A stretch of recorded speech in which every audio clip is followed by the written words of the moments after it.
Hey everybody, 2x4 Chef, how you doing today? Today we are going to make one of my, out of all the other of my great favorites that I love, is beef stew. Beef stew is just comfort food. It's American comfort food. It's something that when fall hits, I just get the urge to make richer, stocky, flavorful foods, and when you eat it, you just sit there with a nice glass of wine and just with a smile on your face when you're done, because it's just, all of it's good. And we're going to use some different ingredients, some you may not be used to, or not your traditional type beef stew, but that's what makes it fun.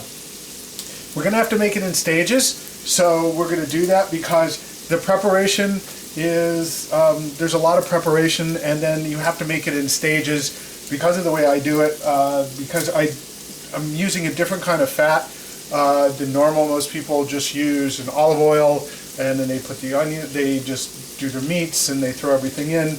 And I'm going to do it in different stages, and I'm going to go through the ingredients, and then as we go we'll come back to the ingredients that we're using, of course, and it's a lot of fun. And once again, if you have questions, if you don't understand something, please email me at 2x4chef@att.net. Okay? So the best meat to use is chuck. Chuck. You can go to the market and buy what I call chuck roast, which I did. So you can see here, I bought a 4-pound chuck roast. Now, it was kind of fun because I got it on sale, $2.99 a pound, which is really cool. So I actually bought 2 of them. So I can make beef stew now, and I'll have left over, which I can keep in the freezer for months. And then when I want more, I'll just take the other one out and thaw it. So I bought a 4-pound chuck roast, and I butchered it myself. And as you can see, now it's a tougher meat. It needs to cook longer. It's a slow, you have to slow cook the meat. When we do a beef stew, you know, I like to cook it for like 3 hours, and then I like to let it sit overnight in the pot. It just makes the flavors that much stronger the next day and more wonderful. But if you can't do it, fine. But make sure when you're making this dish that you give yourself some good time. You cannot quick make a stew. It just doesn't work. Stews are made to be cooked slow and long, and that's the way they've always been. And so just enjoy it as you go. Once again, I took my chuck roast and I cut it into about 1.5 inches pieces, you know, about maybe 2 inches. Now they're not going to be perfect. You do have fat to contend with. You do have to take the fat off, leave some fat on. After all is said and done, I had about 4.2 pounds. I've got about 3 pounds here now. I would say I took about 1 pound of fat off of there. So, and it's gonna work really, really well. And also, what I use in my dish is I use bacon. And why do I do that? Well, what I like about bacon for me is one of the 7 food ingredients in the food pyramid. It's not, but for me it is. And why I use bacon is, instead of using, like I said, a fat, this is my fat. And what I'm doing is I took about 6 slices of really thick bacon and cut them up into what they call lardon, or it's a long piece, and this is a heavier pot, so I'm going to just show you how I cut it. You cut it lengthwise, not into little squares, just lengthwise. Go through the meat and just cut it, and it's like a thick matchstick, basically. And what we're going to do is we're going to crisp up the bacon, and all that bacon fat's going to be on the bottom here, and we're going to use that, and we'll show you as we go step by step how we're going to make the meat, and you'll see it's a really, really easy process. Don't be intimidated. It's not that hard to do. It's very easy after your first time. It's just like riding a bike. So we're going to need all-purpose flour for dredging the meat to fry the meat. You're going to need either one really big Spanish onion. You can use a Vidalia if you want. And this is like 3 small, medium-sized onions that I have, and I cut it into quarters. I like it. You can. Some people use pearl onions in a classic dish. There's a reason why I don't use pearl onions. One of the big reasons is that it's very labor intensive and very difficult to peel pearl onions if you're not used to doing it, and it can be very frustrating.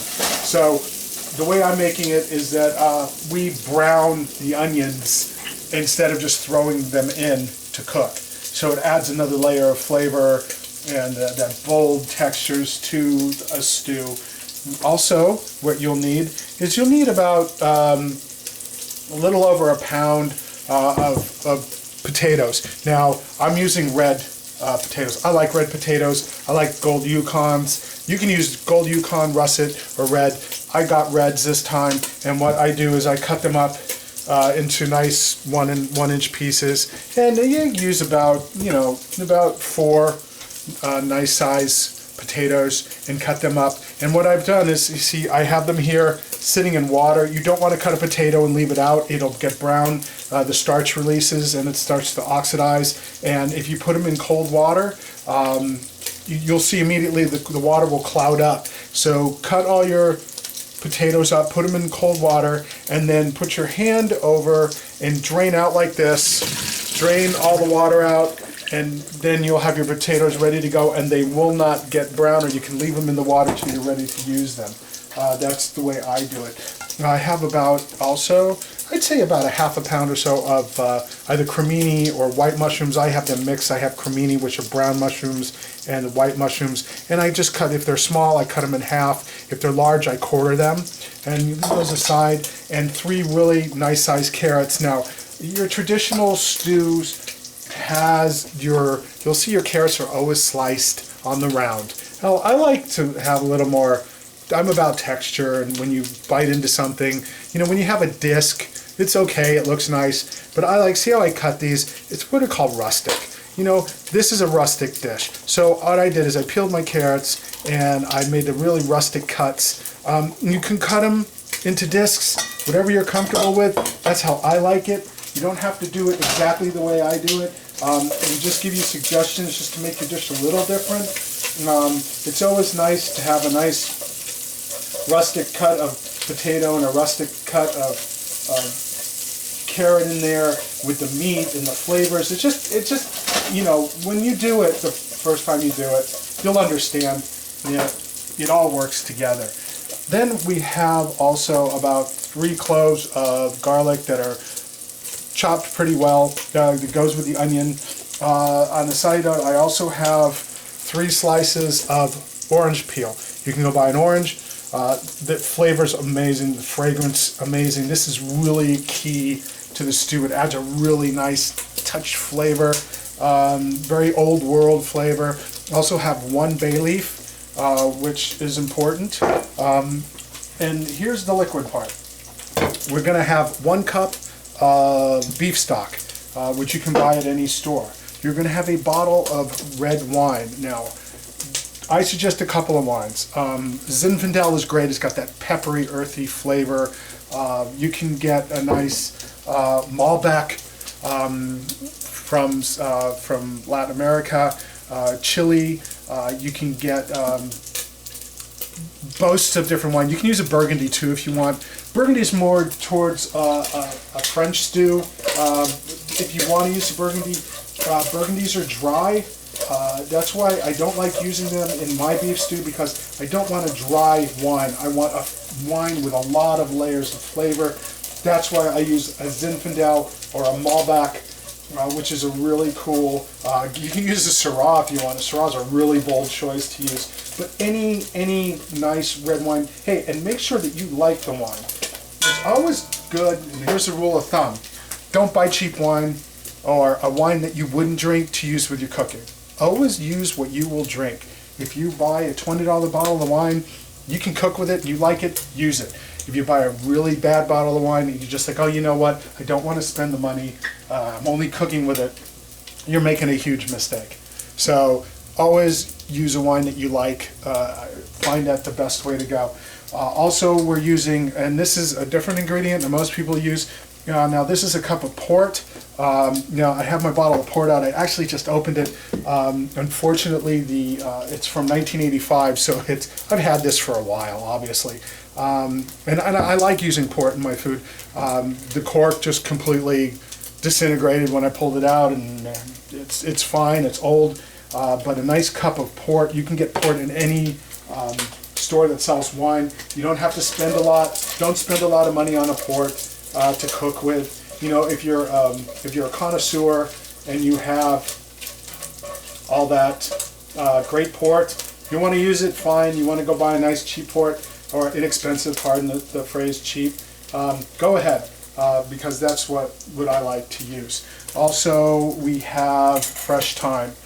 So a lot of time here I went out to my friend's garden and cut some because my thyme plant died because it was so hot during the summer, it never made it. That's fresh thyme. I don't use dried thyme in my stews. I like using it fresh. It's just it's a more rustic flavor. You get a much richer flavor from the thyme if you work it that way. Also, tomato paste.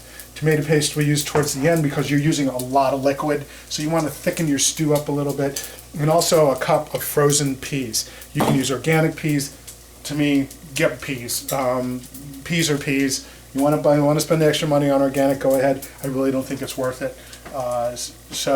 But if you're a stickler for organic, then go buy organic. It's really, that's the way you want to go. So we're going to go to our next step in a minute, and we will come back to our second step, and I'll take you through how to dredge your meat in the bacon fat, and we'll go from there. Okay, so now what I did is I took the bacon out of the pot, and I'm dredging the meat in flour, and I have the pieces going right now. And you just really want to lightly dredge the meat. You really do not want to, press it in real hard, or have it, a lot of excess. It's a very simple process. And see, I've got some in here. We're cooking, and so you lightly shake it off, lay it in the pan, one, like that, just drop it in. It's not a difficult process, and basically what you want to do is quickly brown the edges of the meat. You don't really need to brown the meat. You're going to be cooking this for a long time. What are we doing? We're searing in the juices of the meat. You can see it's nicely seared around, and the flour helps sear in the juice, the meat, and keeps the juices in. Why? Because once it's a tough meat, and you want it as tender as possible when you're eating it. The worst thing to have with any meal, or especially with a meat or a stew, is tough meat, where you see people battling at the table to try and cut through or chew their meat. It can be embarrassing, and it's no fun, just to be quite honest with you. So, is it going to happen? Yeah, it's happened to me several times. It's not a perfect world. Occasionally you'll get a cut of meat that's just really tough and bad, and there's too much fat in it. You can't control the animal. You can only cut so much fat off as you go. You know what? Don't sweat it. Make the best possible. And we have all the bacon fat to work with too, which, once again, as you all know, I love bacon fat. It's, to me, the best way to cook with any type of food. It's just phenomenal. It does burn. You have to be very careful also when you're using bacon fat that it has a lower cooking point than if you're using olive oils. Olive oil has a high burning point, which is good. And that's why when you're using bacon fat, you really want to be careful not to overheat the pan too much. It's going to be problematic if you burn it, because you're going to have to start over, and you don't want a burnt flavor on your meats or your food. You just really don't. So just really, once again, what I'm going to do is turn these A little more. Make sure I get all the edges as possible to brown. I'm also going to start another round here, so when I pull these out, these all go in. And as you see, we will take it to our next step. Little flour, dredge it up, get all the pieces covered. And again, you can see as we go, you have this nice browned piece of meat. Yes, I have flour on my fingers. You should. Use one hand to dredge, keep the other hand away from it so you can work with it. It's easier, you don't have to clean up your hands all the time, which is a pain in the butt to do. And if you have to, you have to. I usually just like to use one hand as I'm using now. It's much easier. In some recipes you're going to have to fry and use both hands, and you will have to wipe down the dry hand because you don't want a wet hand going into your flour. It just cakes up all over your fingers and gets just messy. And if you do, so what? You're not being graded, so don't sweat it. And what we're going to do is after we brown off all the meat, then we're going to throw all the onions in and the garlic, and we're going to go from there. Okay, now what we've done is, now all the meat is done. Look there, it's about 3 pounds of meat. It's beautiful, and it's all seared off. It's ready to go, and we're ready to put it in the pot. And what I've done is I've taken the onions and I put the onions. Now what happens is you get caramelization from the combination of the fat and from the meat and the bacon fat, and also because of the flour. It creates a crust on the bottom of the pot. And what we're going to do is we're cooking the onions in this mixture of bacon fat, meat juices, and caramelization. It's all rolled together, and this is what the onions look like. See, all that, they look dirty, right? They're not dirty. That's just the caramelization. And we're going to cook this, say, for about we're going to cook this down for about 10 minutes. We want to soften these up really nicely, and that's going to, you don't want your onions, really raw, and then you put your meat and everything in, because what we're going to do is we're going to deglaze the pan. And what is deglazing the pan is when you have all these flavor bits on the bottom of the pan and it sticks to the pan. If you add a liquid, what it does is it creates an instant boil, and it causes all these particles to come up, and that's called deglazing. And that's what we're going to do with our wine. And we'll do that in a few minutes. Really, and it's an old method. It's the best. You're worried about what's scraping on the bottom. You don't have to worry about what's scraping on the bottom, because you know what? It's gonna come off. And what I've just added is a little bit of salt and a little bit of pepper.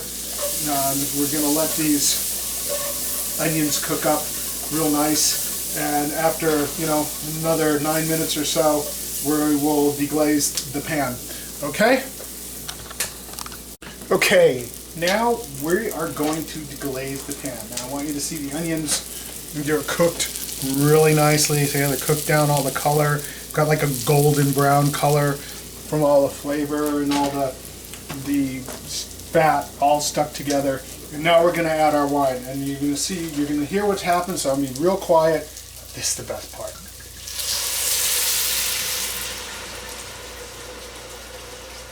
You just add in. Right now I put about 3/4 of the bottle in, and I want to get this. You're going to take, now also I'm using a pan that is an enamel covered cast iron pan, and I'm using a rubber spatula, or I'll use a wood spoon. Do not use a metal spoon on this. You can use a metal pot if you want. Whatever you can use is fine. That's why I'm using these. And now all these, everything just came up from the bottom. No worries. And what we're going to do now, We're just going to let that, bring that up to a slight boil. And we're going to add our meat in. And you don't want it to splash, so just be really careful. That's why I put it on a plate. And you get all your meat in there. You can put that aside. And we're going to add in our cup of port. Okay? We're going to add in a cup of beef stock. We're going to add in our potatoes. Here's the key. You want to put your root vegetables in now. You don't want to put your mushrooms in now. You don't want to put in your peas. Why? Because they will just get mushy. Root vegetables take a long time to cook, especially this is a low cook process, slow. So you want everything kind of just to work together. Then we're going to mix this all together.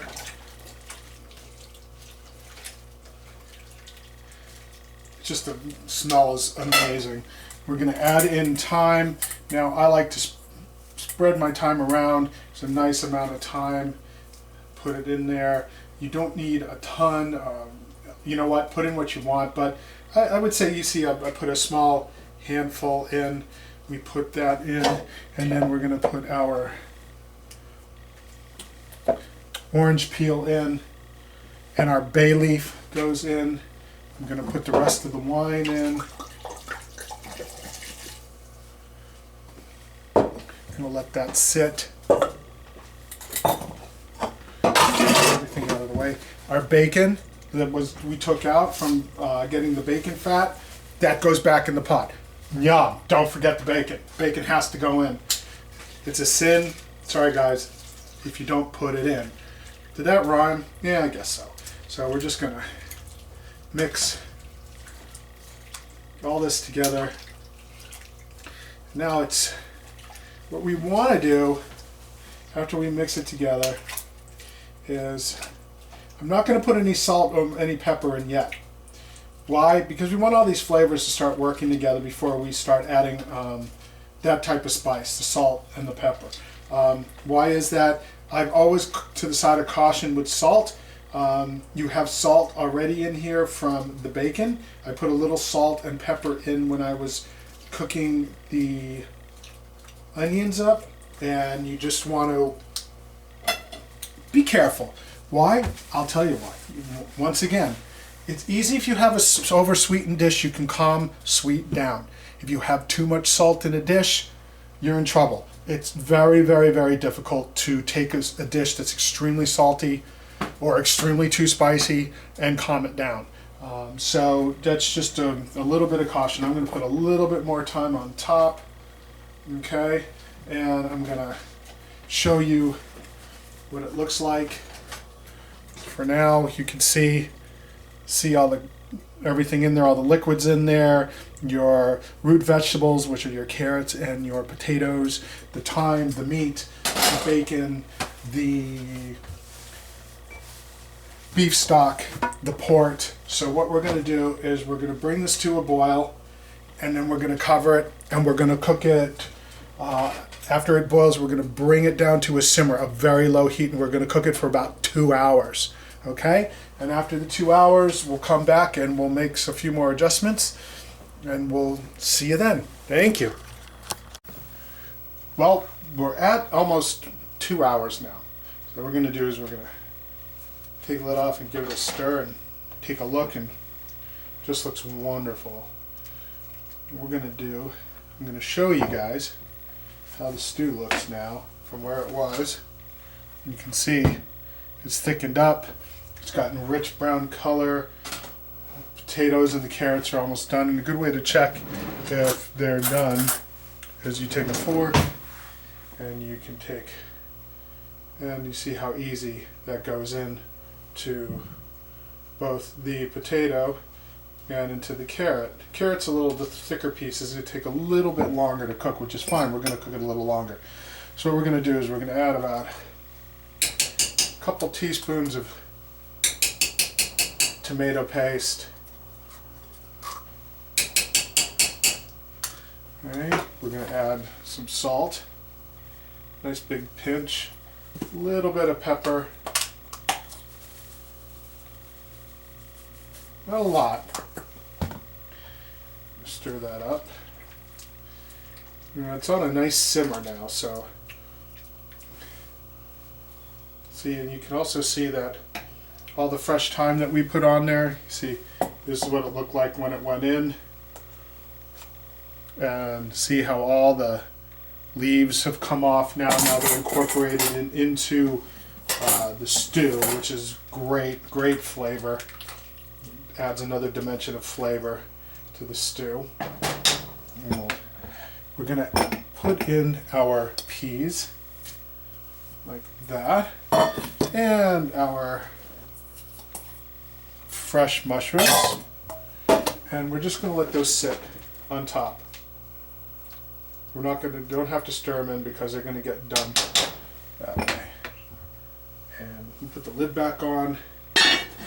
We're gonna cook it another hour, and then I'm gonna let it sit, and then we're gonna serve it with some noodles, which I'll show you. We're gonna do that in a little bit after we cook it, and you're gonna see how wonderful this beef stew is. All right? See you in a little bit. All right, now we're ready. The stew cooked for about 3 hours. It's been sitting and resting. Got my noodles almost done. And we're going to put everything together. I'm going to show you what it is to have a really amazing beef stew. So my noodles are finished, and we're just going to drain them really quick.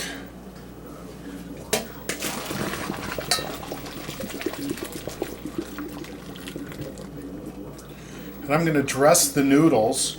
And what does that mean? That means I am going to add a little something to the noodles to give it a little more flavor, a little more depth. So I put about a tablespoon of butter in there, and unsalted butter, because you already have enough salt and stuff going on that you don't need to add more salt. And I'm going to mix that around just a little bit. I'm going to add a touch of my olive oil in there, and some Parmesan cheese. Now this gives a nice base nutty flavor that goes with the... You don't need a lot. Just want a touch. It gives that a really nice little nutty flavor. You know, sometimes you use sour cream. Some people use sour cream in their beef stew with their noodles, and I've done that. I like the Parmesan because instead of adding the salt, I add Parmesan, and it gives it a really nice flavor and smell. And I love the smell of that all together. So what I'm going to do now is plate my, to be able to see what we're having down.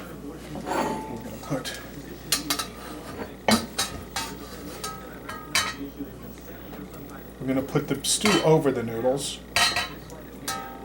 That's the way I like it. I don't like it on the side. I think you should have it all together. There we go. You can see the noodles.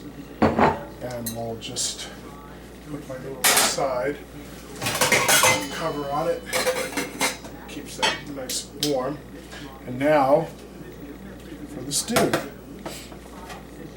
And it's just rich and it's gorgeous. It's absolutely gorgeous. So I'm gonna take some here.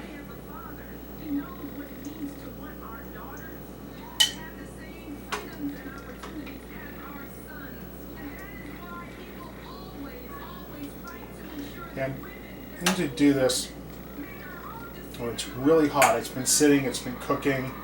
Got the vegetables, get some more carrots.